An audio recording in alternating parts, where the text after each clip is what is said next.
¿Me escuchan?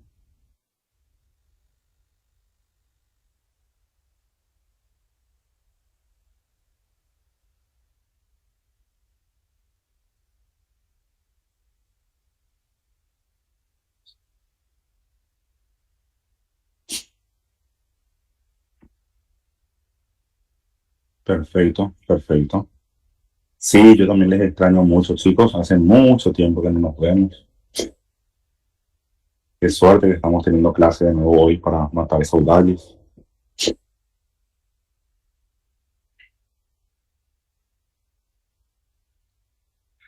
Ay, algunos alumnos me dicen que soy tóxico. Estoy todos los días con ustedes, que no les dejo descansar un día. Pero el contenido es un poco, es un poco extenso, chicos, un poco largo el contenido de Medicina Interna uno. Pero es lindo, el contenido es verdaderamente lindo.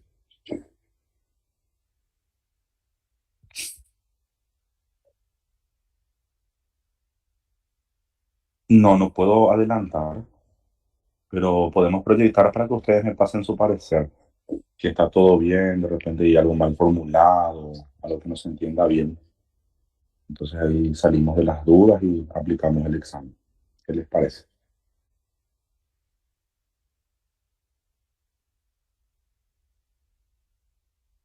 Ah, bueno, comenzamos, chicos. Comenzamos. Eh, bien, lunes, pasado mañana ya es nuestro examen recuperatorio. Entonces, pasado mañana ya es nuestro examen recuperatorio. Entonces, me gustaría saber qué más les gustaría repasar. Nos faltó repasar lo relacionado a shock, nos faltó repasar lo relacionado a semiología y nos faltó repasar lo relacionado a fisiología y también electrocardiograma. Entonces, todo esto faltó repasar. Acuérdense, chicos, que no es para priorizar solamente un contenido, como les estuve mencionando. Creo que tenemos un total de 7 contenidos desarrollados para la primera parcial. Entonces, como son, a ver, como son 7 contenidos que fueron desarrollados para la primera parcial, posiblemente ustedes tengan 3 preguntas de cada tema. Entonces no digan, el doctor va a preguntar más de shock, va a preguntar más de insuficiencia cardíaca y no estudian todo el contenido. Tratamos de evaluar todo lo que desarrollamos, tratamos de evaluar todo el contenido desarrollado hasta la primera parcial. Contenido nuevo no entra, entra solamente hasta shock. Entonces, tratemos de ver esto. Bien, comenzamos entonces repasando un poco lo relacionado a shock y después electroestima. Perfecto, de mi parte no hay ningún problema. A ver, hay personas acá que quieren entrar. Vamos a aceptarles. Un minutito, por favor.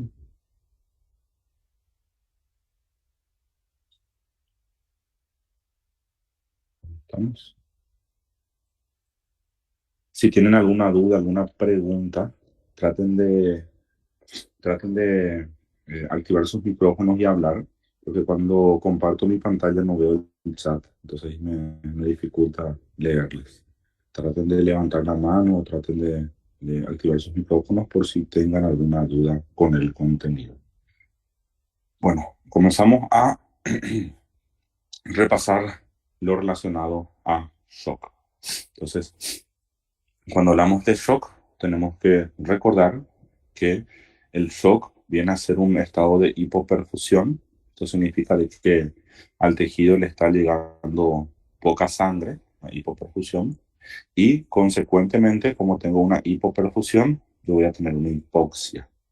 Entonces, estas dos cosas son las que llaman la atención. Tenemos tanto la hipoperfusión y además de la hipoperfusión tenemos también la hipoxia. La hipoperfusión lleva a la hipoxia de los tejidos. Y vamos a estar viendo que estos tejidos van a estar desarrollando principalmente un metabolismo anaeróbico. Los tejidos de nuestro organismo van a estar desarrollando un metabolismo más bien anaeróbico y nosotros nos damos cuenta principalmente gracias a esto, al lactato, que viene a ser la activación del ciclo de Cori. Entonces, el paciente tiene cantidad aumentada de lactato, nos orienta a nosotros de que posiblemente el paciente está en shock.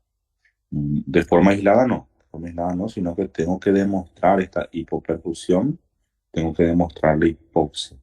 Entonces son varios parámetros que vamos a estar evaluando en nuestro paciente. Bien, cuando hablamos de shock, importante saber cuáles son los distintos tipos de shock y cuál es el más frecuente. Si se les llega a preguntar a ustedes en el examen cuál es el tipo de shock más frecuente, es el shock distributivo, el shock séptico. Entonces, de todos los tipos de shock que tenemos nosotros, lo más frecuente es el shock séptico, es el shock distributivo. Si ustedes buscan en internet, es algo que suele pasar bastante. Los alumnos tienen dudas, tienen preguntas y acuden al doctor Wikipedia. Entonces, doctor Google, ponen en Google cuál es el tipo de shock más frecuente y ahí te aparece. El tipo de shock más frecuente es el hipovolémico. Y ustedes abren el archivo y habla de pacientes, habla del servicio de traumatología. En el servicio de traumatología, el más frecuente es el hipovolémico. Después buscan otro artículo, o sea, no son artículos, son resultados que tira Google. Aparece el shock más frecuente es el cardiogénico. Y al abrir el archivo menciona el shock cardiogénico es más frecuente en el servicio de cardiología. Entonces, no busquen, no utilicen como fuente solamente lo que encuentran en Google. Traten de tener fuentes confiables, traten de tener buenas bases relacionadas a los contenidos desarrollados. Y volviendo a nuestro tema, vemos que el tipo de shock más frecuente en el paciente adulto va a ser siempre el shock séptico. El shock séptico, muy abundante, 62%. Si no se les pregunta como shock séptico, se les puede preguntar como shock distributivo, porque el shock distributivo, vean ustedes, va a estar abarcando aproximadamente el 66% de todos los tipos de shock. Todo esto que están viendo acá es distributivo. Y el distributivo tiene sus subgrupos y lo dividimos en séptico y no séptico por la frecuencia nada más. Después de esto, vean ustedes que tenemos prácticamente un empate técnico entre lo que viene a ser el shock hipovolémico y el shock cardiogénico. Entonces vean, en segundo lugar estaría el hipovolémico, en tercer lugar estaría el cardiogénico y en último lugar estaría nuestro shock obstructivo. Que, como estuvimos explicando, como vimos en clases anteriores, el shock obstructivo al final y al cabo te lleva hacia un shock cardiogénico. Produce alteraciones cardíacas. Entonces, esto es lo que tenemos. También algunas posibles preguntas, si se les llega a preguntar cuál es el tipo de shock más frecuente en pacientes pediátricos, ustedes ya saben, los pacientes pediátricos se caracterizan por presentar shock hipovolémico. No shock hemorrágico, sino que shock hipovolémico. Este shock hipovolémico se debe principalmente a la diarrea, a los vómitos que presentan los pacientes pediátricos y muchas veces el padre o el tutor demora en llevarle al paciente hasta la consulta. Piensa que no es grave, piensa que no es urgente, que va a pasar, pero el paciente ya evoluciona hacia un estado de shock hipovolémico. Entonces, diarrea, vómitos es la causa más frecuente de shock en pacientes pediátricos. No estaría en primer lugar. Después, chicos, esta tablita. Traten de repasar bien esta tablita relacionada a la clasificación del shock. Entonces, estuvimos estudiando nosotros los distintos tipos de shock. Y ustedes saben, el shock hipovolémico va a tener un trastorno primario. El trastorno primario del shock hipovolémico se debe principalmente a una disminución del gasto cardíaco. Entonces, la alteración primaria, la lesión primaria que deja el shock es esto, una disminución del gasto cardíaco, porque el paciente tiene una disminución de la precarga. Vamos a ampliar para que repasen un poco mejor. Entonces, acá, ahí está. Entonces vemos, en el paciente hipovolémico, lo que vamos a estar teniendo es una disminución de la precarga. Por esta pérdida sanguínea, la gran mayoría de las veces, o por la extravasación de líquidos, por la salida de líquido hacia el espacio extravascular. Entonces vemos que el paciente va a tener una disminución de la precarga y esto va a estar llevando al shock hipovolémico. Y mecanismos compensatorios que va a estar tratando de activar el paciente es aumentar la resistencia vascular periférica. Entonces, al tratar de aumentar la resistencia vascular periférica, él trata de compensar. Y también vamos a estar viendo que tanto la presión capilar pulmonar como la presión venosa central, ambos van a estar disminuidos, porque el paciente está en hipovolemia. Nuestro paciente está perdiendo sangre. Entonces, debido a esto, vemos nosotros que el paciente hace hipovolemia, el paciente tiene la presión capilar pulmonar disminuida, el paciente tiene su presión venosa central también disminuida. Bien. Segundo tipo de shock, el shock cardiogénico. Dentro del shock cardiogénico estuvimos repasando incluso en el cuestionario que les había preparado a ustedes, en ese banco de preguntas que había compartido con ustedes. Estuvimos hablando un poquitito sobre el shock cardiogénico y nosotros nos acordamos que el trastorno primario, la lesión primaria, dentro del shock cardiogénico es también una disminución del gasto cardíaco. ¿Por qué baja el gasto cardíaco? Porque tenemos una disminución de la sístole. Entonces, el problema acá está en la sístole, una alteración sistólica en el shock cardiogénico. Y estamos viendo nosotros que, como mecanismos compensatorios, de nuevo, mi paciente trata de aumentar la resistencia vascular sistémica, la resistencia vascular periférica. Y ¿cómo diferenciamos nosotros estos dos tipos de shock si son idénticos?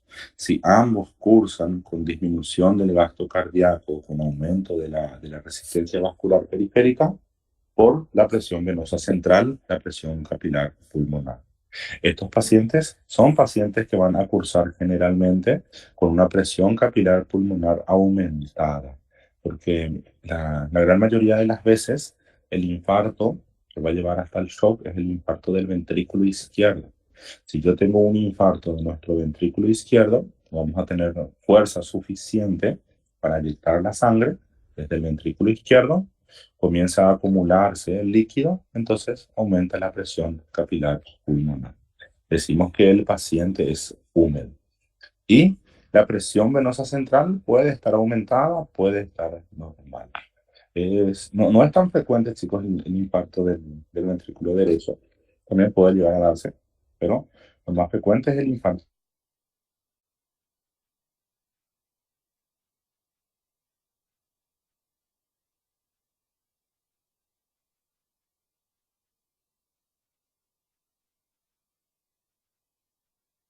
Sobre esto. Entonces, traten de recordar siempre las flechitas hacia arriba.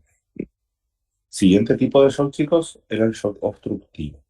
¿Qué quería decir esto, chicos? Dentro del shock obstructivo, nosotros recordamos que tenemos algún problema, tenemos algún tipo de alteración, algún tipo de patología que está impidiendo, está dificultando nuestro retorno venoso.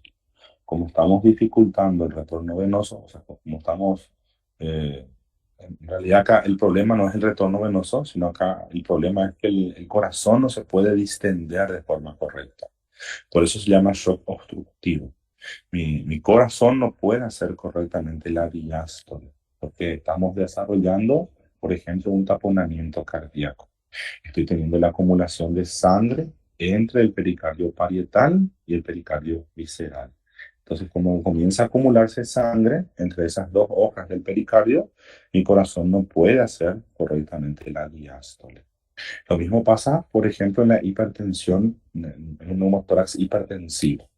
Entonces, dentro del neumotórax hipertensivo, como está aumentada la presión dentro del tórax, no podemos hacer correctamente la diástole. No se llena correctamente de sangre, no se expande correctamente nuestro corazón. El principal problema acá es la diástole. Ese es el trastorno primario. Y nuestro cuerpo, ¿cómo trata de, cómo trata de compensar eso? Generalmente no nos da tiempo para activar mecanismos compensatorios, porque son cuadros urgentes, son cuadros emergentes, que si no actuamos a tiempo, el paciente muere. Entonces vemos, lo más llamativo es la disminución del gasto cardíaco y vemos nosotros que la resistencia vascular periférica va a continuar normal, porque el problema no está en la sístole, el corazón sigue inyectando correctamente la sangre. Entonces, vemos nosotros que el problema está en la diástole. Por eso nuestra resistencia vascular sistémica, resistencia vascular periférica, puede llegar a estar normal. Y cuando hablamos nosotros de tanto la presión capilar pulmonar como la presión venosa central, vemos que ambos pueden estar o normal o aumentados. Son posibilidades que tenemos dentro del shock obstructivo. Y por último, el último tipo de shock que tenemos nosotros es el shock distributivo. Con relación al shock distributivo, ¿qué me gustaría que recordemos? Entonces, shock distributivo, la alteración primaria, la lesión primaria dentro del shock distributivo no viene a ser alteraciones en el gasto cardíaco, sino que las principales alteraciones que nosotros tenemos acá, el trastorno primario, es esta: una disminución de la resistencia vascular periférica. Y como mecanismo compensatorio, nuestro cuerpo lo que hace es aumentar el gasto cardíaco. Vean ustedes que viene a ser el único ejemplo donde las flechas están invertidas, donde nuestro gasto cardíaco está aumentado y nuestra resistencia vascular periférica, nuestra resistencia vascular periférica está disminuida. Entonces, este es el único caso. Y vamos a estar viendo que generalmente estos pacientes están secos. Los pulmones de los pacientes están secos, el sistema periférico, la presión capilar pulmonar y la presión venosa central pueden llegar a estar disminuidos. Justamente por esa vasodilatación que estamos teniendo dentro de la sepsis, dentro del shock distributivo. Ahora de nuevo, chicos, repasando lo que vienen a ser cada uno de los tipos de shock. Acuérdense de esto, chicos. Se suele preguntar en los exámenes. El shock hipovolémico. Entonces acá, el primer tipo de shock que repasamos, el hipovolémico. Acuérdense que el shock hipovolémico es más frecuente en pacientes pediátricos. Y cuando el paciente es pediátrico, la principal causa es una causa gastrointestinal. Las causas gastrointestinales son consideradas la principal causa de shock hipovolémico y también la principal causa de shock en los pacientes pediátricos. Después de esto, chicos, tenemos distintos grupos etarios. Por ejemplo, si tenemos un paciente adulto joven, si se les pregunta cuál es el tipo de shock, cuál es el tipo de shock hipovolémico más frecuente en el paciente adulto joven, en el adulto joven lo más frecuente es el politraumatismo. Entonces, el politraumatismo, paciente politraumatizado, son los pacientes que evolucionan hacia un shock hipovolémico. ¿Sí? Por un lugar, estos chicos, paciente adulto joven. Ahora bien, un paciente adulto mayor, ¿cuál es la principal causa de shock hipovolémico en un paciente adulto mayor? Estuvimos viendo que en el adulto mayor son las hemorragias digestivas. Principalmente hemorragia digestiva alta, hemorragia digestiva baja. Los dos tipos de hemorragias pueden cursar con shock hipovolémico. Y también se puede llegar a tener shock hipovolémico por la acumulación de líquido en un tercer espacio, hacia un espacio extravascular. Entonces estamos mencionando acá de que el líquido por algún motivo está saliendo de los vasos sanguíneos, se está dirigiendo hacia el espacio extravascular, hacia un tercer espacio. Y estuvimos viendo que esto es lo que se suele observar en los pacientes quemados, en los pacientes con pancreatitis. Entonces, en estos pacientes se suele observar el shock hipovolémico. Y el shock hipovolémico es justamente por la acumulación de líquido en un tercer espacio, como estamos mencionando.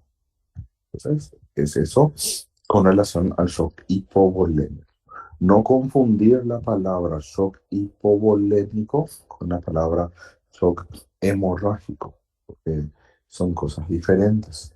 Una cosa es el shock hipovolémico y otra cosa totalmente diferente es el shock hemorrágico.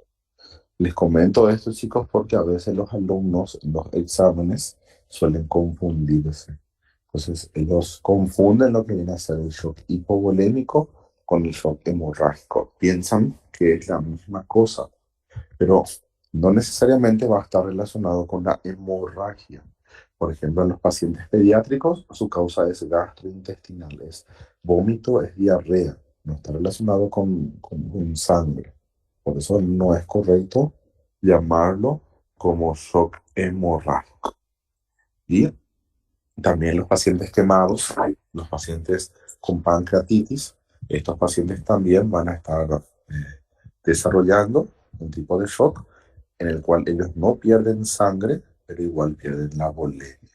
Por eso es importante hablar de shock hipovolémico y no confundir el shock hipovolémico con el shock hemorrágico. Shock hemorrágico generalmente se usa en eh, pacientes politraumatizados o pacientes con algún tipo de sangre. Es el shock hemorrágico, viene de hemorragia. Bien, segundo tipo de infarto, segundo tipo de shock que tenemos acá para, para repasar con ustedes es el shock cardiogénico. Entonces, segundo tipo de shock, shock cardiogénico. Y estuvimos viendo en clases anteriores que cuando se produce una necrosis de por lo menos el 40% o más de nuestro ventrículo izquierdo, el paciente puede evolucionar hacia un shock cardiogénico. Entonces, para que el paciente evolucione hacia shock cardiogénico, nosotros necesitamos que por lo menos el 40% de nuestro ventrículo izquierdo tenga un infarto. O sea, esto, chicos, se ve principalmente en los pacientes que tienen una oclusión de la arteria coronaria izquierda, del tronco de la coronaria izquierda antes de que se bifurque. Entonces ahí es el problema y ahí es donde muchas veces evoluciona hacia un shock hemorrágico, o sea, hacia un shock hemorrágico, no, hacia un shock cardiogénico, o sea, hacia un shock cardiogénico. Bien, sigamos acá. Sigamos acá. A ver, quiero sacar el pantalla. Ahí, vamos a admitir acá a la gente. Ahí está. Entonces, chicos, estamos viendo 40% de necrosis en el ventrículo izquierdo. Esto va a estar haciendo que mi paciente evolucione hacia un shock cardiogénico, por lo menos 40% de necrosis.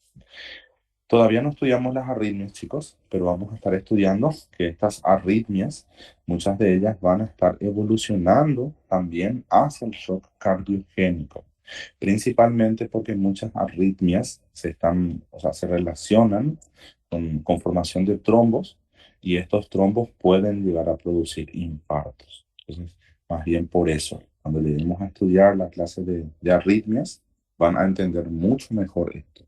Pero sepan, las arritmias también producen shock cardiogénico. Y la insuficiencia cardíaca, estuvimos viendo nosotros en clases anteriores, la insuficiencia cardíaca también puede producir shock cardiogénico, principalmente cuando está en su estadio evolutivo B, el peor de los casos. Siguiente tipo de shock, chicos, es el shock. Siguiente tipo de shock viene a ser el shock obstructivo. En el shock obstructivo, como estuvimos mencionando, el principal problema del shock obstructivo es que vamos a tener un aumento de la presión dentro del tórax, vamos a tener un aumento de presión entre el pericardio parietal y visceral, lo que ocurre en el taponamiento cardíaco, por ejemplo, y esto nos va a permitir que nuestro corazón haga correctamente su diástole. Entonces, el problema es generalmente diastólico. Y el tratamiento es bastante diferente. Dentro del shock obstructivo, el tratamiento es principalmente etiológico. Esto quiere decir, si ustedes tienen un paciente con la triada de Beck, si ustedes tienen un paciente con taponamiento cardíaco, taponamiento cardíaco, entonces, paciente con taponamiento cardíaco, tenemos que hacer una pericardiocentesis. Tenemos que drenar lo antes posible. Si el paciente tiene un neumotórax, atención, también tengo que tratar de drenar. El neumotórax, atención chicos, no se trata con tubo de drenaje pleural. ¿Qué quiere decir esto, chicos? No tenemos tiempo suficiente para llamarle a un cirujano, para que el cirujano venga y coloque el tubo de drenaje pleural. Entonces lo que tengo que hacer acá es introducir una jeringa. Anteriormente era en el segundo espacio intercostal, ahora es en el quinto espacio intercostal, y de esta forma tratar de drenar el aire. Entonces vemos el neumotórax, atención, hay que tratar también la patología. Y tromboembolismo pulmonar, tenemos que utilizar los fibrinolíticos. Entonces, esta es la forma de tratar el shock obstructivo. Siguiente tipo de shock que tenemos es el shock distributivo. Entonces, último tipo de shock que tenemos acá es el shock distributivo. Y dentro del shock distributivo, acuérdense, el principal problema es el aumento de la resistencia vascular periférica. Nosotros tenemos una vasodilatación y esta vasodilatación hace que le llegue poca sangre, que le llegue poco oxígeno a los distintos tejidos de nuestro organismo. Lo más frecuente, chicos, vendría a ser la sepsis. El tipo de shock distributivo más frecuente es el shock séptico, la sepsis. Después estaría el shock anafiláctico, la anafilaxia. Entonces, la anafilaxia, esta reacción de hipersensibilidad, también puede llegar a evolucionar, puede llegar la anafilaxia puede llegar a producir shock, el shock anafiláctico. Y dentro de la anafilaxia, el shock es distributivo. También tenemos la enfermedad de Addison, tenemos el trauma severo, como posibles causas de un shock distributivo. Y cuando el problema es neurogénico, vamos a ver que el shock neurogénico también estaría dentro del distributivo. De acá, chicos, me gustaría que recuerden las causas, la principal causa de cada uno de los tipos de shock. ¿Cuál es la principal causa de shock hipovolémico en el paciente pediátrico, en el paciente adulto joven, en el paciente adulto mayor? ¿Cuál es la principal causa de shock cardiogénico? ¿Cuánto es el porcentaje de necrosis? ¿Cuáles son las principales causas de shock obstructivo? ¿Cuál es la principal causa de shock distributivo? Entonces, estas causas me gustaría que sepan bien, que aprendan bien para la vida. Acá, chicos, estuvimos hablando bastante en nuestra clase sobre lo que viene a ser la anafilaxia. Estuvimos mencionando que la anafilaxia es un tipo de reacción de hipersensibilidad y que esta reacción de hipersensibilidad está mediada por la IgE. Estuvimos viendo, chicos, que en los pacientes adultos, la mayoría de ellos tienen alergias a medicamentos y el consumo de los medicamentos puede evolucionar hacia el shock anafiláctico. Y en los pacientes pediátricos, lo más frecuente son los alimentos. Como ellos todavía no son capaces de seleccionar, de elegir sus propios alimentos, entonces muchas veces ellos llegan a desarrollar este shock anafiláctico, alergia a alimentos. Y el hierro dextrano, que viene a ser una causa también de anafilaxia en los pacientes, principalmente los que están recibiendo tratamiento contra la anemia. Entonces, acá vemos sobre la anafilaxia. Y esto, chicos, también es muy, muy interesante. Es un tema muy, muy lindo, lo que vienen a ser los criterios. Criterios de SOFA, criterios de SOFA-QUIX. Estuvimos viendo los criterios de SIDS. Estuvimos viendo la guía de NICE. Entonces, todo esto, chicos, todo esto realmente es muy, pero muy importante. Entonces, criterios estamos viendo los criterios de SOFA, vamos a ver los criterios de SEARS y vamos a ver también la guía de NICE, que nos dice cada uno de ellos. Recordando un poquitito, chicos, cuando hablamos de shock distributivo, la principal causa de shock distributivo es la sepsis, el shock séptico. Y en clases anteriores estuvimos hablando sobre la sepsis. Yo le estuve mencionando a ustedes en esas clases anteriores de que la sepsis viene a ser una respuesta anómala de nuestro organismo a un cuadro infeccioso que puede estar evolucionando, o sea, que va a estar evolucionando hacia la falla de órganos. Entonces, vemos nosotros que cuando hablamos de sepsis, nosotros necesitamos un foco infeccioso, necesitamos una infección, nuestro cuerpo no responde de forma correcta, no es capaz de responder de forma correcta a este proceso infeccioso y el paciente evoluciona hacia la falla de órganos. Para esto, chicos, para poder llegar al diagnóstico de falla de órganos, muchas veces utilizamos criterios y vamos a estar utilizando los criterios, por ejemplo, de SOFA. Antes de pasar a hablar específicamente de los criterios de SOFA, acuérdense de los lugares donde es más frecuente, acuérdense de los lugares, los focos que generalmente evolucionan hacia sepsis. El principal foco, habíamos mencionado en clases, que era el foco azul. En la pantalla, tratando de bloquear. Perfecto. Entonces, acuérdense que el principal foco de sepsis, el principal foco infeccioso dentro de la sepsis, el origen de esa sepsis, la gran mayoría de las veces es el pulmón, causa pulmonar. En segundo lugar, chicos, estaría en las causas urinarias, entonces foco infeccioso dentro del aparato genitourinario. Y por último estaría, o sea, en tercer lugar en realidad, no por último, en tercer lugar estaría la infección del sitio quirúrgico. Estos son los tres focos infecciosos más frecuentes que pueden llegar a evolucionar hacia lo que viene a ser la sepsis.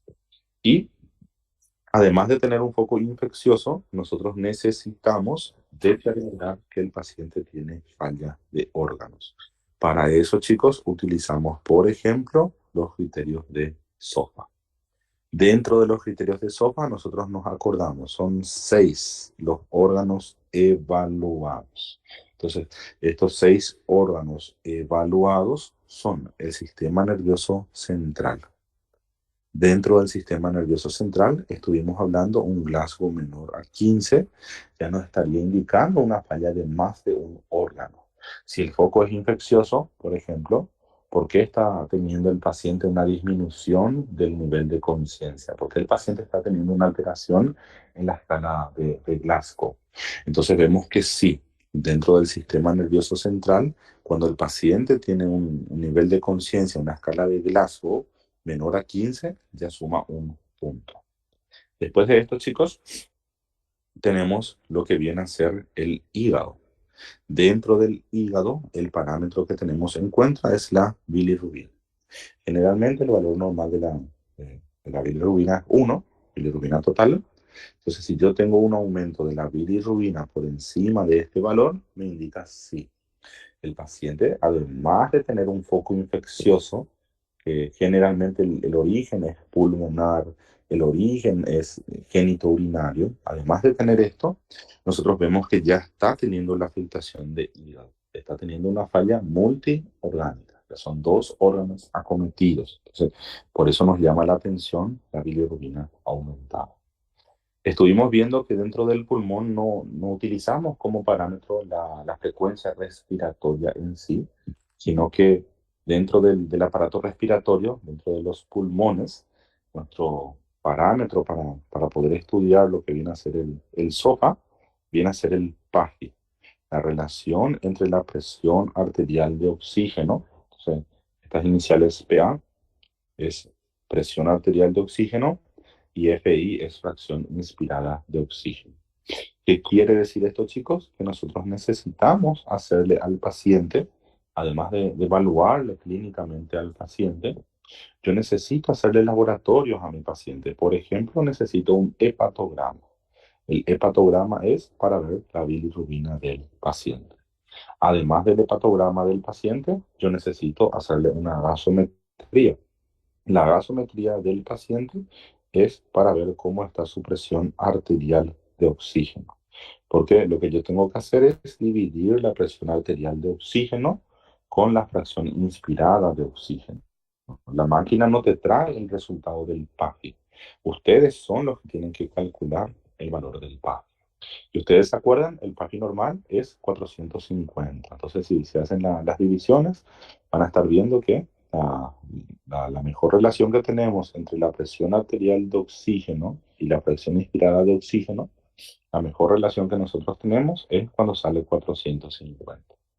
Pero para poder hablar de falla de órganos, nosotros necesitamos que este PAFI sea menor a 300. Entonces, cuando está menor a 300, esto nos indica ya que el paciente tiene una resistencia oxigenatoria. El paciente está con síndrome de distrés respiratorio agudo.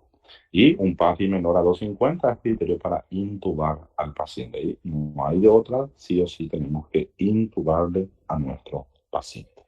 Entonces, bien, lo que estamos tratando de evaluar es la falla de los órganos. Entonces, cuando evaluamos la falla de los órganos, estamos viendo el sistema nervioso, estamos viendo el hígado del paciente, ahora estamos estudiando los pulmones del paciente. El siguiente órgano que vamos a estar estudiando vienen a ser específicamente los vasos sanguíneos, la sangre. Entonces, vamos a estar viendo las plaquetas. Si el paciente tiene una plaquetopenia, cuando el paciente desarrolla plaquetopenia, nosotros decimos, bueno, además de tener un foco infeccioso, también está teniendo alteraciones sanguíneas. Por eso la plaquetopenia también es un parámetro importante dentro del PAP. Alteraciones renales, entonces vemos que sí, tenemos que hacerle laboratorios a nuestro paciente, no solamente evaluarlo clínicamente, semiológicamente, sino que además de esto tengo que solicitar métodos auxiliares diagnósticos. Y dentro de los métodos auxiliares diagnósticos tenemos lo que viene a ser análisis de sangre, perfil hepático, perfil renal, estamos viendo la sangre en general cómo está, y dentro del perfil renal, lo que nos interesa es específicamente la creatinina. Una creatinina que tenga un valor igual o mayor a 2, entonces ya nos tienen que hacer sospechar de una falla renal. ¿Por qué mi paciente que está teniendo una infección tiene una creatinina aumentada? Entonces ahí ya nos llama la atención y pensamos en una falla de órganos, una falla renal, cuando es mayor a 2. O, en todo caso, el paciente que esté con oliguria. Si mi paciente orina menos de 0,5, si nuestro paciente orina poco, 5 ml, kilogramos peso, entonces vamos a estar viendo, cuando la orina del paciente es muy, muy reducida, entonces esto también nos indica de que el paciente realmente está evolucionando hacia una falla de órganos. Y tenemos la presión arterial sistólica. Entonces, la presión arterial sistólica, generalmente cuando es menor a 90, también nos indica que el feto está teniendo una alteración sistémica, estamos teniendo una vasodilatación, no estamos consiguiendo focalizar, contener el foco infeccioso. Está diseminando el agente patógeno. Y estuvimos viendo que dentro de los criterios de SOPA, nosotros necesitamos por lo menos dos. Si yo tengo 2 puntos o más dentro del SOFA, ya llegamos a lo que viene a ser el diagnóstico de falla de órganos. No confundir el SOFA con el Quick SOFA. Estuvimos mencionando que el Quick SOFA nos ayuda a nosotros a llegar al diagnóstico de lo que viene a ser la sospecha de una falla de órganos. El Quick SOFA, chicos, no nos da el diagnóstico certero de que el paciente está realmente con falla de órganos. Y dentro del Quick SOFA son solamente 3 los parámetros que vamos a estar evaluando. Dentro del Quick SOFA, lo que vamos a estar evaluando son, por ejemplo, el nivel de conciencia del paciente, o sea, el nivel de conciencia de nuestro paciente. Vemos nosotros que ninguno de los parámetros dentro del Quick SOFA son parámetros laboratoriales, sino que todos los parámetros que tenemos dentro del Quick SOFA son parámetros clínicos, parámetros para evaluar netamente a nuestros pacientes. Y estamos viendo que si el paciente tiene una alteración del nivel de conciencia, el paciente tiene una disminución de su nivel de conciencia, un Glasgow menor a 15, o el paciente está somnoliento, si el paciente presenta alteraciones del nivel de conciencia, Glasgow disminuido, sumaría un punto. Si la frecuencia respiratoria del paciente es mayor a 22, entonces acá también sumaría un punto. Y por último, chicos, si la presión arterial sistólica de nuestro paciente está disminuida, generalmente menor a 90, también sumaría un punto. De esta forma vemos que el puntaje máximo dentro del Quick SOFA son 3 puntos. Para que yo pueda sospechar de falla de órganos, para tener la sospecha, no el diagnóstico, sino que la sospecha de falla de órganos, yo necesito 2 o 3 criterios del Quick SOFA. Si tengo 2 o 3 criterios del Quick SOFA, estoy obligado a pedirle los laboratorios al paciente. Tengo que pedirle un hemograma, tengo que pedirle un perfil hepático, tengo que pedirle un perfil renal, tengo que hacerle una gasometría al paciente. Entonces, todo eso tenemos que hacerle a nuestro paciente porque tenemos sospecha de falla de órganos. Y si el SOFA tiene un valor igual mayor a 2, entonces llegamos al diagnóstico de falla de órganos. Si yo tengo un foco infeccioso y además del foco infeccioso tengo falla de órganos, llegamos al diagnóstico de sepsis. Entonces, esto es para llegar al diagnóstico de sepsis. Estamos haciendo todo esto para recordar cómo llegar al diagnóstico de sepsis. Entonces acá, esta diapositiva era nada más para explicarles a ustedes lo que es el PASPI. Estuvimos estudiando en clases anteriores lo que viene a ser la fracción inspirada de oxígeno, que es solamente el 21% de todos los gases que conforman los gases del medio ambiente, solamente el 21% es oxígeno. Por eso nuestro valor de la fracción inspirada de oxígeno, cuando el paciente está con oxígeno ambiente, cuando está sin oxígeno suplementario, el valor siempre va a ser el mismo. Es una constante, teniendo en cuenta los valores que tenemos en el medio ambiente. Entonces, la fracción inspirada de oxígeno es 21%. Por eso el valor acá es 0.21. Y tenemos que tener en cuenta la presión arterial de oxígeno. Entonces, la presión arterial de oxígeno, su valor normal es 96 a 100. Entonces, cuando tengo una presión de 96 a 100, tengo que tratar de poner este valor que nos trae la gasometría, dividir con la fracción inspirada de oxígeno, y de esta forma tenemos nosotros el valor del PASPI. Lo normal del PASPI es 450 o más, pero suma puntos dentro del SOFA recién cuando es menor, igual o menor a 300. Entonces ahí recién estaría sumando puntos. Acá, chicos, es nada más un repaso de lo que ya estuvimos mencionando. Entonces, falla de órganos, y acá ya estuvimos hablando un poco de lo que viene a ser el SIRS. En esta tabla tienen ustedes los criterios de SIRS. Entonces recuerden, ¿cuáles son los criterios de SIRS? Los criterios de SIRS son una temperatura mayor a 38 o menor a 36.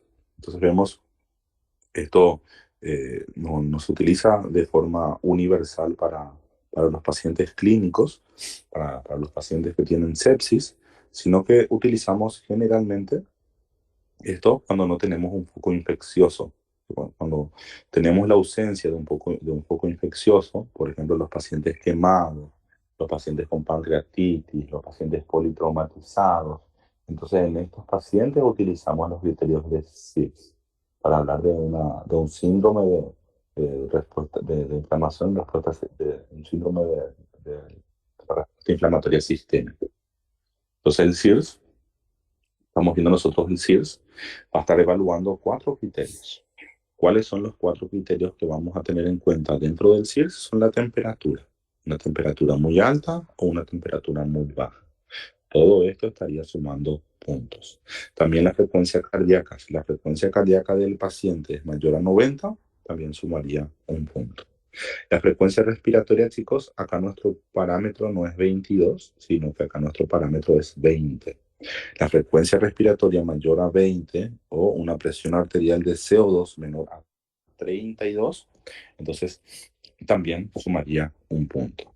Y paciente que tenga alteraciones de la sangre, por ejemplo, leucocitos aumentados o leucocitos muy disminuidos o un aumento de 10% de células inmaduras, todo esto nos llevaría hacia el diagnóstico del CIRS, síndrome de respuesta inflamatoria sistémica, entonces el CIRS, acuérdense del CIRS. Si yo tengo un foco infeccioso, yo estoy sospechando de que el paciente tiene sepsis, lo primero que nosotros hacemos es tratar de utilizar el SOFA. Si el SOFA salió negativo, tratamos de ver los criterios de CIRS para ver si llegamos al diagnóstico de falla de órganos. Lo que estamos tratando de hacer nosotros es estamos tratando de ver que tengamos realmente un foco infeccioso. Entonces, eso es lo que estamos tratando de hacer. Y por último, chicos, si no tenemos criterios, tanto de SOFA, si no tenemos criterios de CIRS, entonces lo último que nos queda es utilizar los factores de riesgo para desarrollar sepsis de NICE, que fueron modificados en el año 2016. ¿Qué nos dice esto, chicos? Nos dice, si yo tengo una alta sospecha clínica de que el paciente tiene sepsis, pero nuestro paciente no tuvo puntos, no fuimos capaces de llegar al diagnóstico de falla de órganos a través del SOFA, del SOFA Quicks, del CIR. Si no fuimos capaces de llegar al diagnóstico de falla de órganos, con solamente uno de estos puntos es suficiente para que hablemos de falla de órganos.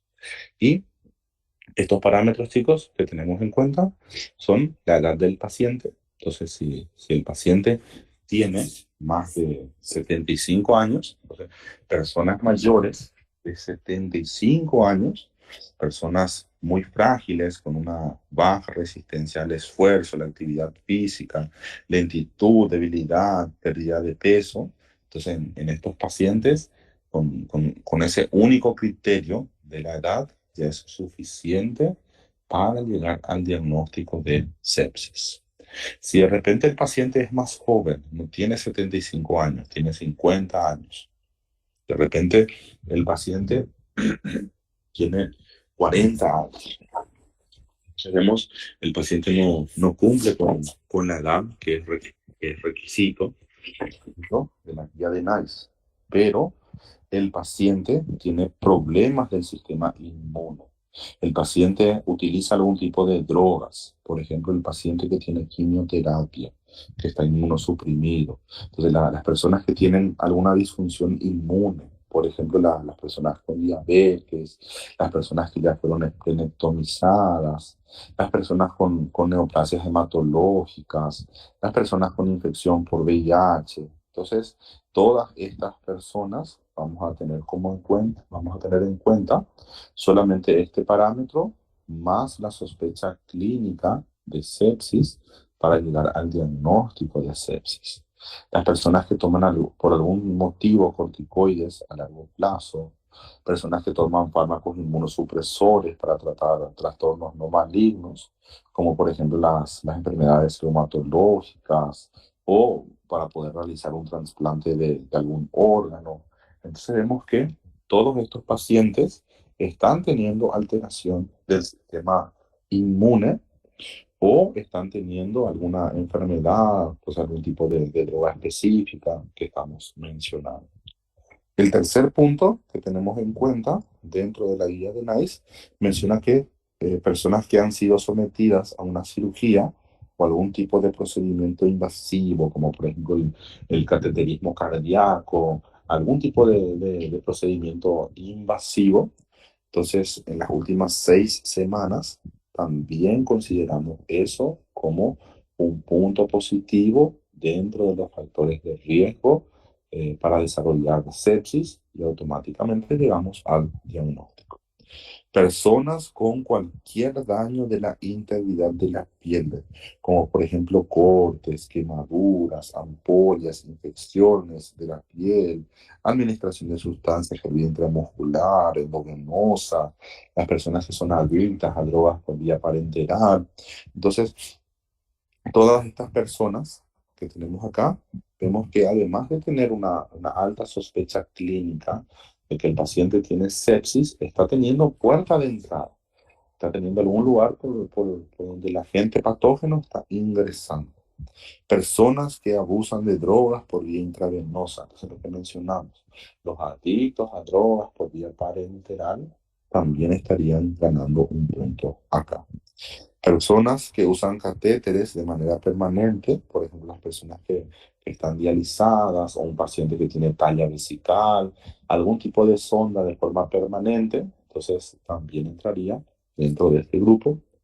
Personas institucionalizadas, entonces las personas hospitalizadas, si yo tengo una alta sospecha clínica de que el paciente tiene sepsis y el paciente estaba internado, puede ser una bacteria intrahospitalaria. Entonces, tenemos que tener un cuidado especial con estos pacientes. Y por último, vemos acá las gestantes que terminaron su embarazo o tuvieron un aborto en las últimas 6 semanas. Tenemos en cuenta el último mes y medio. Y además tuvieron algún otro factor de riesgo para desarrollar sepsis. Entonces, tenemos que tener alguna sospecha clínica de que el paciente tiene sepsis. De esta forma estamos viendo 3 escalas, 3 scores diferentes que se pueden utilizar para el diagnóstico de la sepsis. Tenemos por un lado lo que viene a ser los criterios de SOFA, tenemos por otro lado los criterios de SIRS, síndrome de respuesta inflamatoria sistémica, y teníamos por otro lado la guía de NICE. Son tres, son 3 scores diferentes. Ahora bien, chicos, volviendo acá. Shock séptico. Cuando hablamos de shock séptico, entonces estuvimos viendo que tenemos una diferencia entre lo que viene a ser SIRS, lo que viene a ser shock séptico y lo que viene a ser el shock séptico resistente. Entonces, generalmente los pacientes que tienen shock séptico, los pacientes que tienen shock séptico, son pacientes que responden favorablemente a la fluidoterapia. Entonces, estuvimos viendo que, por suerte, estos pacientes con shock séptico, cuando utilizamos los cristaloides, cuando utilizamos los distintos tipos de sueros, cuando le cargamos al paciente, generalmente responden de forma favorable. La pregunta es, ¿cuál es la diferencia entre sepsis y shock séptico? Hablamos de shock séptico, chicos, cuando no tenemos un resultado favorable a la fluidoterapia. Entonces, no tenemos un mejoramiento clínico del paciente usando solamente la fluidoterapia. ¿Qué necesito hacer? Necesito usar vasopresores. El vasopresor de elección dentro del shock séptico es la norepinefrina. Recuerden esto. Entonces, ¿cuál es el vasopresor de elección? En el shock séptico, el vasopresor de elección viene a ser específicamente epinefrina. Entonces, acá necesitamos utilizar la norepinefrina para mantener una presión arterial media mayor a 65.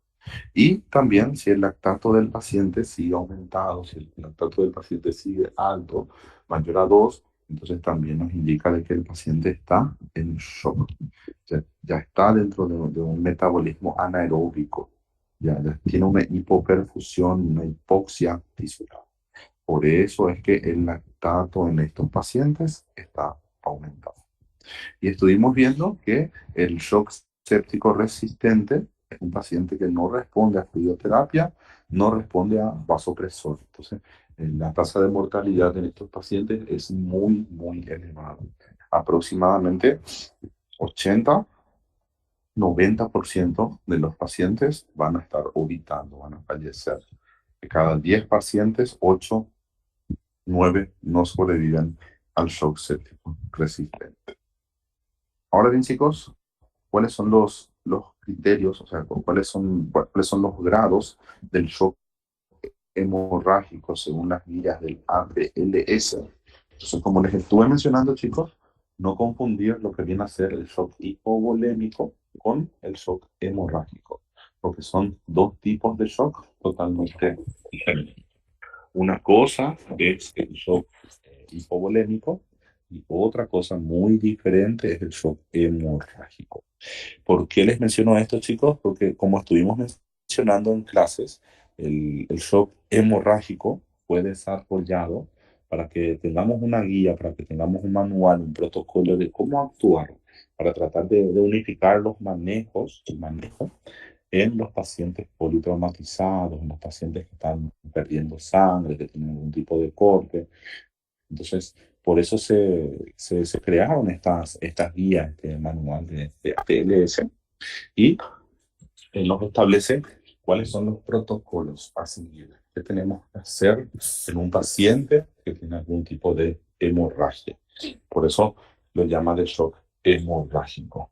Por más de que el paciente no esté sangrando, por más de que el paciente no esté con una hemorragia, con una hemorragia mayor al 30% de la volemia, que sea capaz de llevar a un estado de shock propiamente dicho, igual se le considera como shock hemorrágico, solamente para que seamos capaces de saber cómo manejar, saber cómo tratar a estos pacientes que tienen sangrados, están teniendo una hemorragia. Entonces vemos que las guías clasifican en cuatro grupos lo que viene a ser la hemorragia. El grado 1 tiene en cuenta una pérdida sanguínea menor al 15% de la volemia. Esto quiere decir el paciente pierde menos de 750 ml.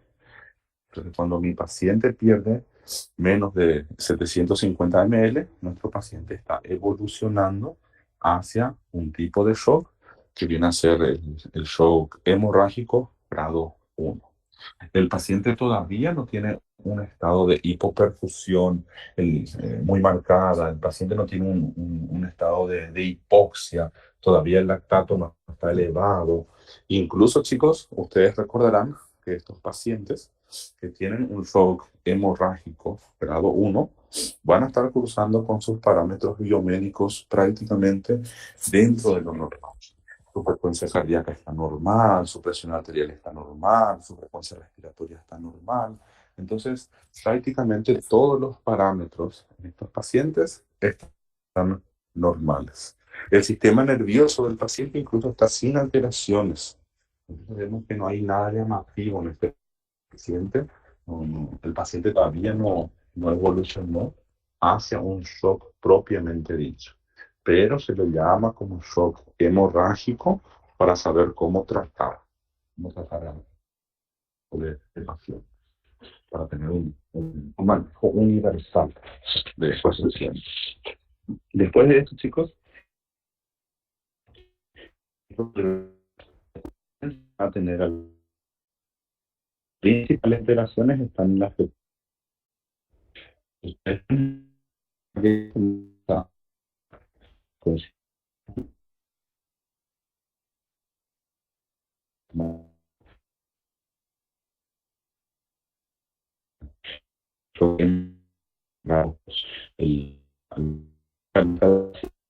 dentro de esto.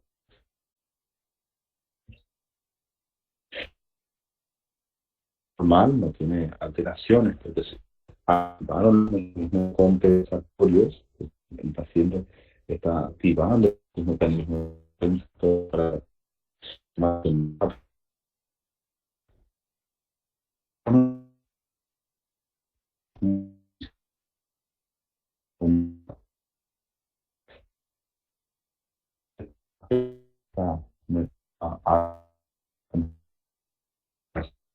uno, pero vemos que y tampoco no es muy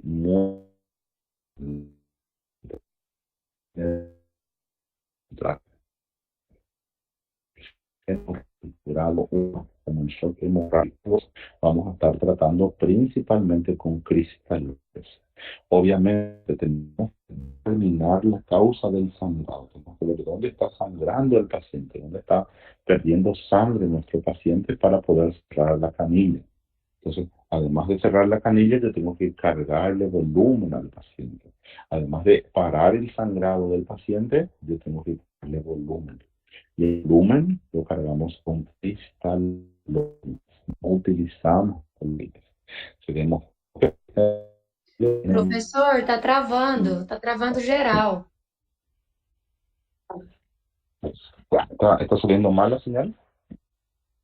Essa última parte a gente não ouviu nada, doutor. Del grado 2.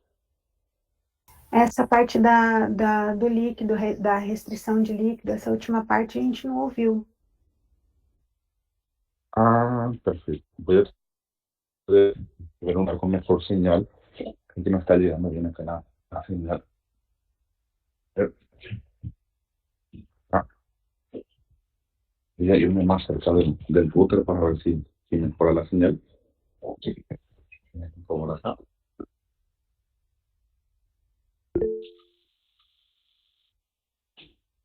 A ver, ¿qué tal? ¿Ahora se escucha mejor? ¿Sale mejor ahora el sonido? ¿Me escuchan mejor, chicos? Sim, agora sim. Ah, perfecto, perfecto. Gracias por avisar. Gracias por avisar. ¿La imagen? ¿Sale bien la imagen? Tá ok, doutor, a imagem. ¿No? Perfecto. Entonces, continuamos acá. Vamos a tratar de seguir. Entonces, estuvimos viendo que dentro del manejo del paciente que tiene un shock hemorrágico, grado 1, grado 2, vamos a estar teniendo que tratar la causa. O sea, tenemos que determinar dónde está el sangrado, tenemos que tratar de buscar qué es lo que está sangrando en el paciente, porque tenemos que parar la hemorragia. Parar la hemorragia. Y además de parar la hemorragia en estos pacientes, lo que tenemos que hacer es hidratarle a los pacientes. La hidratación de estos pacientes se hace con cristaloides. Tenemos dos tipos de líquidos que podemos utilizar en los pacientes. Están tanto los cristaloides como están los coloides. Pero si nosotros comparamos la efectividad de los cristaloides, de los coloides, los coloides no demostraron ser mejores, no demostraron tener un mejor resultado a la hora de tratar estos pacientes. Y como tienen un costo muy elevado, como son de difícil acceso, como no todos los hospitales pueden elegir eso, y sí todos los hospitales, disculpen chicos,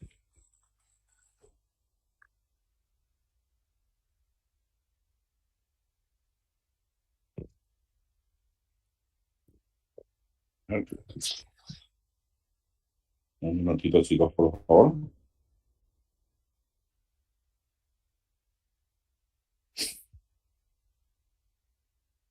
Déjenme proyectar de nuevo.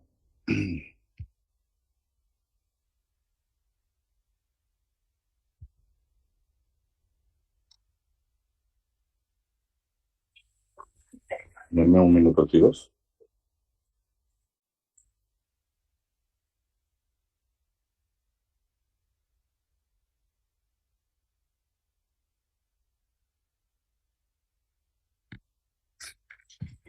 Bien, vamos a tratar de volver acá. A ver, vamos a proyectar de nuevo acá. Perfecto. Ahí estamos. Entonces, habíamos parado acá. Les había mencionado a ustedes que dentro del tratamiento, les había mencionado a ustedes que dentro del tratamiento del shock, en este caso el shock hemorrágico, si el shock hemorrágico es grado 1, es grado 2, entonces en estos casos vamos a estar tratando la patología de base, vamos a tratar de ver qué es lo que está sangrando, vamos a tratar de determinar el origen del sangrado y al mismo tiempo en el cual tratamos de buscar la fuente del sangrado, la fuente de la hemorragia, tenemos que cargarle volumen al paciente. No cargamos volumen directamente con sangre porque eso demora bastante y no es beneficioso para el paciente. Y lo más útil para el paciente en estos casos es utilizar los fluidos. Acá es donde se utiliza el cloruro de sodio, acá es donde se utiliza el lactato para tratar los pacientes. Después tenemos los últimos 2 grados, el shock hemorrágico, donde sí ya hablamos de un shock propiamente dicho. Acá el paciente ya tiene todos los criterios de shock. Acá el paciente sí ya desarrolla un estado de hiperfusión. El paciente ya desarrolla un estado en el cual activa el metabolismo anaeróbico. Y vemos nosotros que la cantidad de sangre que pierde el paciente es una cantidad enorme, aproximadamente 1500 a 2000 ml de sangre, que equivale a 30-40% de la volemia más o menos. Y vemos que sí ya tenemos alteraciones marcadas, tanto en lo que viene a ser la frecuencia cardíaca, que ya está muy aumentada. Entonces tenemos una frecuencia cardíaca de 120, 140. Además de esto, vemos que la frecuencia respiratoria del paciente también ya está muy aumentada, entre 30, 40 aproximadamente. Y la presión arterial de nuestro paciente comienza a disminuir. La presión arterial disminuida. La diuresis del paciente está comenzando a bajar. Entonces su diuresis está entre 5 a 15 aproximadamente. Y el paciente comienza a demostrar alteraciones del nivel de conciencia. Acá nuestro paciente ya comienza a estar confuso. Entonces vemos que ya tiene una disminución del nivel de conciencia del paciente. Después de esto, el último cuadro que tenemos acá nos menciona que en estos pacientes, además de utilizar los cristaloides, también debo de considerar la utilización de sangre. ¿Cuándo voy a estar reponiendo sangre en el paciente? Estuvimos viendo cuando el paciente tiene una hemoglobina menor a 7, ahí nosotros reponemos sangre. Ahí nosotros hacemos los glóbulos rojos concentrados. O si no, solamente si es que su hemoglobina no está menor a 7, si está una hemoglobina de 8, si está una hemoglobina de 9, solamente aumentamos el volumen con los cristaloides. Y obviamente siempre tratar la patología de base. Entonces, siempre, siempre tratar de ver cuál es el lugar donde está sangrando, cuál es el foco, el origen de la hemorragia. Y después de eso sí, tengo que, después de parar la hemorragia, tengo que cargarle volumen al paciente. En realidad se hace en simultáneo, chicos. Nosotros le hidratamos lo más rápido posible al paciente mientras vamos tratando de parar la hemorragia. Y si la hemoglobina es menor a 7, si la hemoglobina es menor a 9, entonces ahí sí le hacemos los volúmenes de glóbulos rojos. Y el último grado, el último nivel que tenemos, el último grado de shock hemorrágico es el grado 4, cuando la pérdida ya es una pérdida tremenda. Entonces ven ustedes, más del 40% de la volemia ya está perdiendo el paciente. Grado 3 y grado 4 es shock hipovolémico. Entonces esto ya entraría dentro del shock hipovolémico.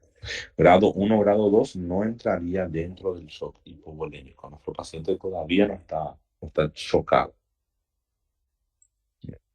Entonces, tenemos eso. Después de esto, chicos, vemos que las alteraciones en los parámetros biomédicos del paciente, sus signos vitales, también ya son bastante llamativos. La frecuencia cardíaca del paciente aumenta muchísimo, está en 140. La frecuencia respiratoria del paciente aumenta muchísimo, está mayor a 40. La presión arterial del paciente está en el suelo, la presión está muy baja. Y el paciente prácticamente no está orinando, el paciente prácticamente está en anuria. Entonces, esto es lo que llama la atención. Y si evaluamos el nivel de conciencia del paciente, ellos pueden estar letárgicos, incluso pueden estar comatosos. Entonces vemos que el paciente realmente tiene una disminución del nivel de conciencia. El paciente está teniendo una disminución de la perfusión y esto le está llevando justamente a producir estas alteraciones en el nivel de conciencia. Y vemos que acá vamos a estar utilizando también cristaloides y también vamos a estar utilizando sangre. Ven ustedes que en ningún lado, en ningún momento, preferimos nosotros los coloides. Siempre tratamos de cargar lo más rápido posible volumen al paciente y siempre lo que vamos a estar utilizando vienen a ser los cristaloides, ya sea el cloruro de sodio o el lactato, los más utilizados dentro de la práctica médica. Después de esto, chicos, la siguiente diapositiva habla un poquitito sobre el tratamiento de la anafilaxia. Entonces, esto incluso fue algo que se preguntó en la primera parcial, no me acuerdo si fue en el examen de ustedes o fue en el otro grupo, pero se llegó a preguntar sobre lo que viene a ser el tratamiento de la anafilaxia. Se llegó a preguntar sobre el vasopresor que se utiliza en la anafilaxia. ¿Por qué? Viene a ser prácticamente el único caso donde vamos a estar prefiriendo la adrenalina como vasopresor de elección, como vasopresor de entrada. Entonces, ven ustedes, cuando el paciente presenta anafilaxia, cuando el paciente está con un shock anafiláctico, entonces en estos casos nosotros tenemos que utilizar como tratamiento, el tratamiento del paciente, el vasopresor de elección para nuestro paciente va a ser la adrenalina y no los otros vasopresores, sino que acá específicamente utilizamos la adrenalina. Y nosotros nos damos cuenta principalmente por la clínica del paciente que él está en un estado de anafilaxia. Ahora estamos hablando de los otros tipos de shock. Ya pasamos del shock hipovolémico, ya pasamos del shock hemorrágico y como se habrán dado cuenta, ahora estamos hablando de los shock distributivos. Entonces, no confundan. Ahora ya terminamos shock hemorrágico y ahora ya comenzamos el shock distributivo. Estamos en esta parte de la clase. Entonces nosotros evaluamos la clínica del paciente y ustedes ven, la clínica del paciente es compatible con un shock anafiláctico y el tratamiento consiste en la adrenalina. Esta adrenalina puede ser administrada tanto vía intramuscular subcutánea como endovenosa. Pero cuando el paciente tiene un shock anafiláctico, se prefiere siempre la subcutánea o la intramuscular por esa mayor biodisponibilidad que va a estar generando. Por eso es que la vía de elección no es la endovenosa, no se comienza con la endovenosa, sino que siempre comenzamos con la subcutánea, la intramuscular y la mayoría de las veces el paciente va mejor. Bien, y dentro del tratamiento habíamos estudiado nosotros cuáles son los objetivos. ¿Cuál es el objetivo dentro del tratamiento del shock? Los objetivos son un soporte hemodinámico. ¿Qué quiere decir esto? Tratar de mantener una presión arterial media mayor a 65. Por lo menos una presión arterial media mayor a 65 es lo que tenemos que conseguir con estos pacientes. También tenemos que ver que los pacientes que estén en shock no estén con una sobrecarga de lo que viene a ser la presión capilar pulmonar. Entonces una presión capilar pulmonar entre 15, 18 aproximadamente es lo ideal, no por encima de 18 para que el paciente no tenga una hipertensión, un aumento de la presión, y tampoco se recomienda valores menores a 15 porque el paciente está chocado, el paciente está en shock. Entonces vamos a tratar de mantener una presión capilar pulmonar entre 15, entre 18 aproximadamente. Y el índice cardíaco, estuvimos estudiando el índice cardíaco, es el mejor indicador de perfusión tisular. Para calcular el índice cardíaco teníamos que dividir el gasto cardíaco sobre la superficie corporal total. Y el valor normal del índice cardíaco es cuando sale igual o mayor a 2.2. Entonces, generalmente en la práctica lo que más utilizamos es esto. El parámetro que más se utiliza es la presión arterial media, que es lo más fácil, lo más accesible para calcular en nuestros pacientes. Además de eso, vemos que otro objetivo que tenemos, además del soporte hemodinámico, es la oxigenación del paciente. Para que el paciente pueda oxigenar correctamente, pueda transportar correctamente el oxígeno, él necesita de vehículos. Y el vehículo del oxígeno es la hemoglobina. Entonces, nuestro objetivo es mantener una hemoglobina mayor a 10. Y estuvimos viendo que también la ventilación mecánica y estuvimos estudiando cuáles son las indicaciones para ventilación mecánica. ¿Cuándo voy a ventilar mecánicamente a un paciente? Y sobre todo, chicos, la reversión de la falla de órganos. Tenemos que tratar de revertir esa falla orgánica. Y nos damos cuenta de que estamos consiguiendo revertir la falla de órganos porque yo estoy teniendo un aclaramiento del lactato. Esto quiere decir que vamos a estar solicitando el lactato cada 6 horas para ver si el valor del lactato va disminuyendo. Entonces, al tener un lactato disminuido, nos damos cuenta que sí, realmente está funcionando nuestro tratamiento. Y tenemos nosotros, dentro de la reversión de fallo de órganos, otro parámetro que utilizamos, por ejemplo, el gasto urinario. Si nuestro paciente comienza a orinar bien, si comienza a orinar más de 0.5 ml por kilogramo peso, entonces decimos perfecto, ya está orinando mejor, ya tiene una mejor perfusión renal. Entonces, todos estos parámetros nos ayudan a saber de que estamos consiguiendo revertir la falla de órganos. Y tenemos acá la reversión de la encefalopatía. Esto quiere decir que mi paciente que tenía una disminución del estado de conciencia tiene que mejorar. Clínicamente tiene que mejorar el paciente. No puede seguir confuso, no puede seguir en estupor, sino que el paciente debe de ir mejorando. Eso es lo que nos está tratando de mencionar acá nuestra guía. Y el tratamiento de cada uno de los tipos de shock tenemos acá abajo. Ahí arriba, chicos, habíamos mencionado cuál es el objetivo, cuál es nuestra meta, cuál es la finalidad. Entonces, eso fue lo que estuvimos mostrando ahí arriba. Y acá tenemos el tratamiento dentro de cada uno de los tipos de shock. Vemos nosotros que dentro del shock hipovolémico, lo más importante en la fase aguda, lo que le va a estar salvando la vida al paciente en la fase aguda, al instante, es cargar volumen. Entonces, lo primero que tenemos que hacer es fluidoterapia. Estuvimos viendo en el shock hipovolémico, si yo tengo un shock hemorrágico, tengo que tratar de que pare el sangrado. Si yo tengo un paciente con vómitos, con diarrea, obviamente no solamente le voy a cargar, sino que tengo que tratar de revertir esos cuadros de pérdida de líquido. Entonces, siempre tratar la patología de base. Pero además de tratar la patología de base, nosotros lo primero que hacemos es cargarle volumen al paciente. Las guías nos dicen que el shock hipovolémico se trata con 10 a 20 ml por kilogramo peso. Pero nosotros siempre elegimos 20 ml kilogramos peso. Tratamos de cargarle lo máximo posible a nuestro paciente. Incluso a veces solemos utilizar 2 a 3 litros de cristaloides para tratar de cargarle al paciente. Entonces acá, fluidoterapia, y ven ustedes que comenzamos con el cloruro de sodio. Y como estuvimos mencionando, también podemos llegar a utilizar los paquetes globulares, los glóbulos rojos concentrados, cuando la hemoglobina es menor a 7.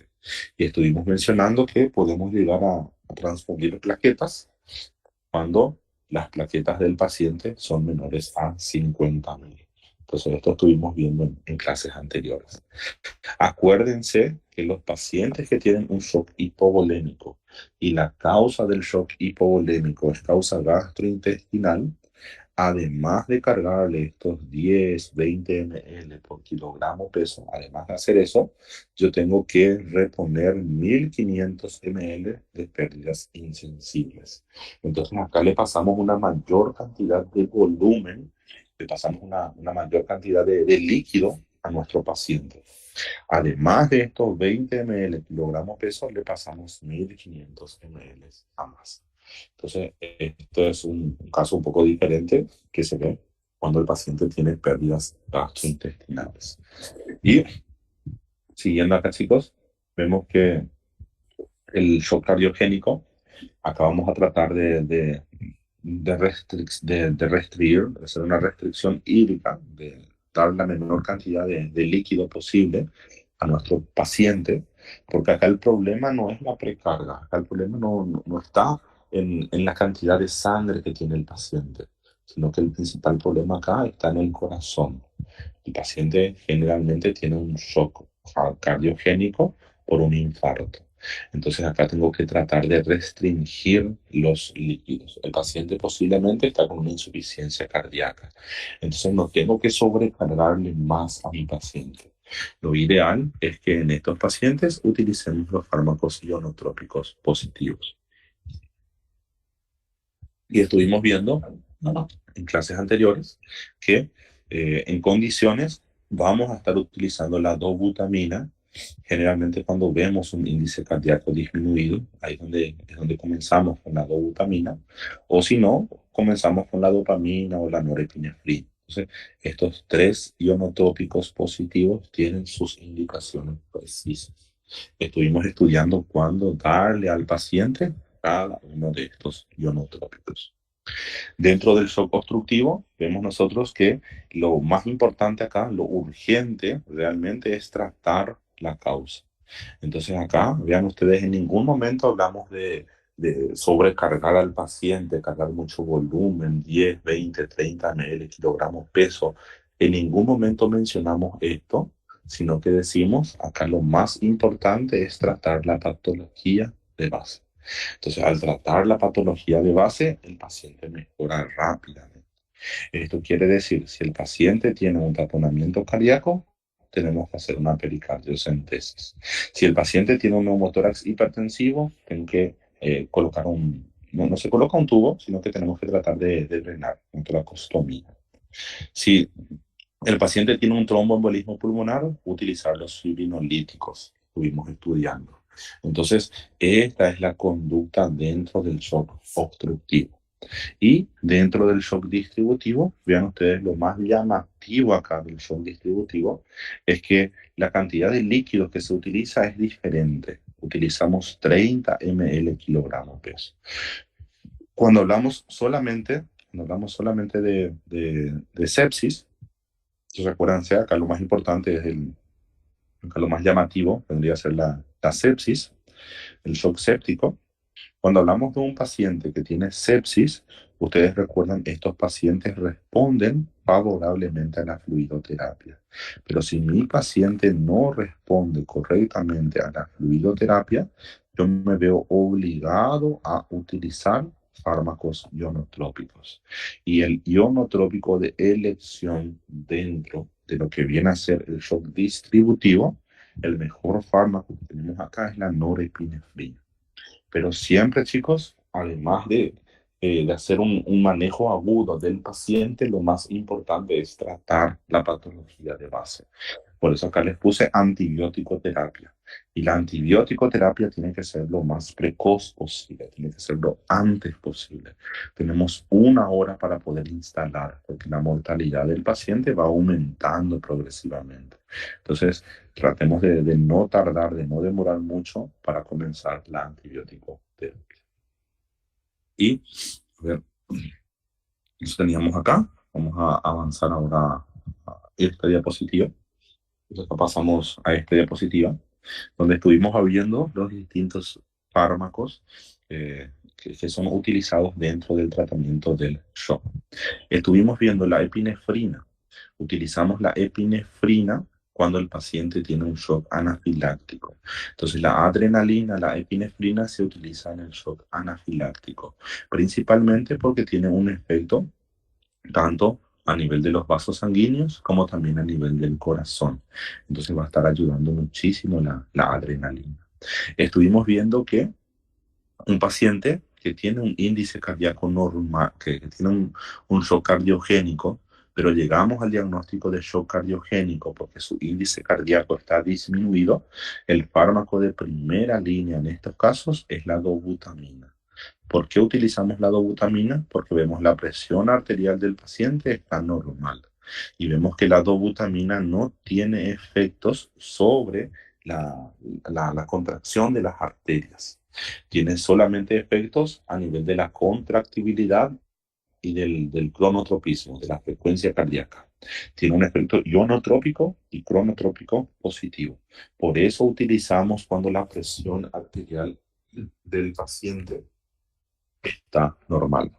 Pero si la presión arterial de mi paciente ya está baja, entonces vamos a tratar de optar por lo que viene a ser la norepinefrina o la dopamina. Entonces vean, la norepinefrina tiene efectos con los vasos sanguíneos. Actúa a nivel de las arterias produciendo una vasoconstricción.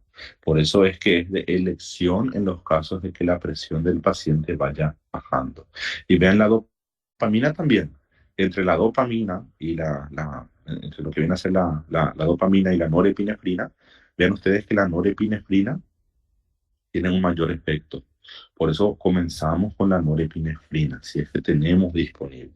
Si no tenemos disponible, ahí pasamos la dopamina.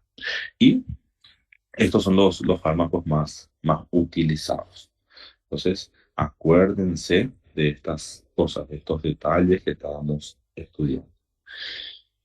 ¿Qué más, chicos? ¿Qué más?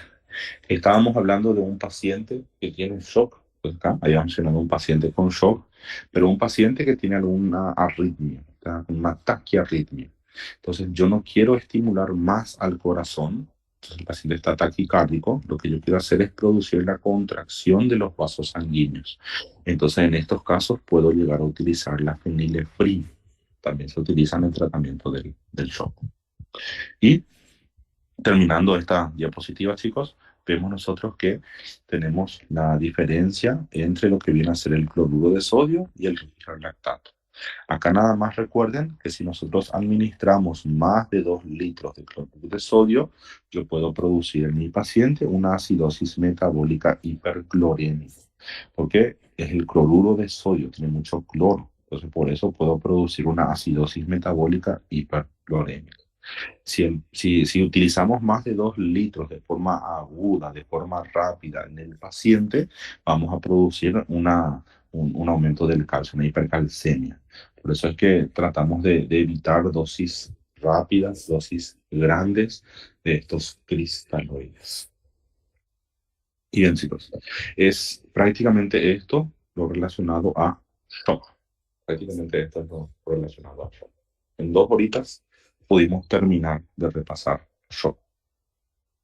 Nos queda 1 hora, chicos. Nos queda 1 hora de tiempo, pero lastimosamente voy a tener que dejarles por acá, chicos.